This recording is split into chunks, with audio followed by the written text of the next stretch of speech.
संक्रमित कोरोना मरीज के शरीर की एंटीबॉडी से 10 गुना ज्यादा सुरक्षा देने वाला कोविड-19 का एक प्रयोगात्मक टीका विकसित किया गया है।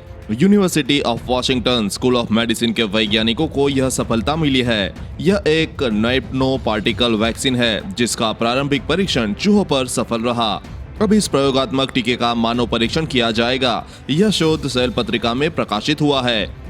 कोरोना वायरस से संक्रमित हुए मरीजों के ठीक हो जाने के बाद उसके शरीर में एंटीबॉडीज पैदा हो जाती है जो उस व्यक्ति को दोबारा वायरस के हमले से लड़ने में मदद करती है। इस शोध में वैज्ञानिकों ने जो नैनो पार्टिकल वैक्सीन तैयार की है उससे शरीर में विकसित होने वाली एंटीबॉडीज की संख्या संक्रमित होकर ठीक हो चुके व्यक्ति की एंटीबॉडीज से 10 गुना ज्यादा है। यानी इस प्रयोगात्मक टीके की खुराक शरीर में जाने पर पैदा होने वाली एंटीबॉडीज 10 गुना ज्यादा शक्ति से वायरस के खिलाफ लड़ सकती है।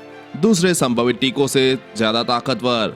शोधकर्ताओं का कहना है कि उन्होंने जो नैनो पार्टिकल प्रयोगात्मक टीका तैयार किया है वह कोरोना के दूसरे संभावित टीकों के मुकाबले 10 गुना ज्यादा ताकतवर है। इसमें बनने वाला सूक्ष्म कण बड़ी संख्या में और अलग अलग तरीकों से कोरोना वायरस के स्पाइक प्रोटीन पर हमला कर सकते हैं। दूसरी ओर कोविड-19 के अधिकांश संभावित टीके SARS-CoV-2 वायरस के नुकीले बाहरी हिस्से में मौजूद स्पाइक प्रोटीन पर आधारित है, जिनसे शरीर में विकसित होने वाली एंटीबॉडीज उस वायरस के खिलाफ उतनी ताकतवर नहीं होगी। वायरस के रूप परिवर्तन पर भी असरदायक। ट्रायल वैक्सीन के चूहों पर किए अध्ययन के डाटा का हवाला देते हुए शोधकर्ताओं ने बताया कि यह वायरस के म्यूटेशन या रूप परिवर्तन के बाद बनने वाले स्ट्रेन पर भी असरदायक होगी। शोध से पता लगा कि इस वैक्सीन के टीकाकरण होने के बाद शरीर में मजबूत बी सेल प्रतिक्रिया पैदा होती है। ये बी सेल शरीर के प्रतिरक्षा तंत्र की स्मृति कोशिकाएं हैं जो वायरस से लड़ने के अनुभव को शरीर में लंबे वक्त तक बनाए रखती है। इससे शरीर कोरोना वायरस या उसके दूसरे रूपों से लड़ने के लिए लंबे वक्त तक तैयार रहता है। कम डोज देने पर भी बहुत प्रभावी। इस शोध पत्र के प्रमुख लेखक डेविड वेस्लर ने बताया कि इस ट्रायल टीके की कम मात्रा में दी गई खुराक भी शरीर में ज्यादा मात्रा में एंटीबॉडीज पैदा करता है।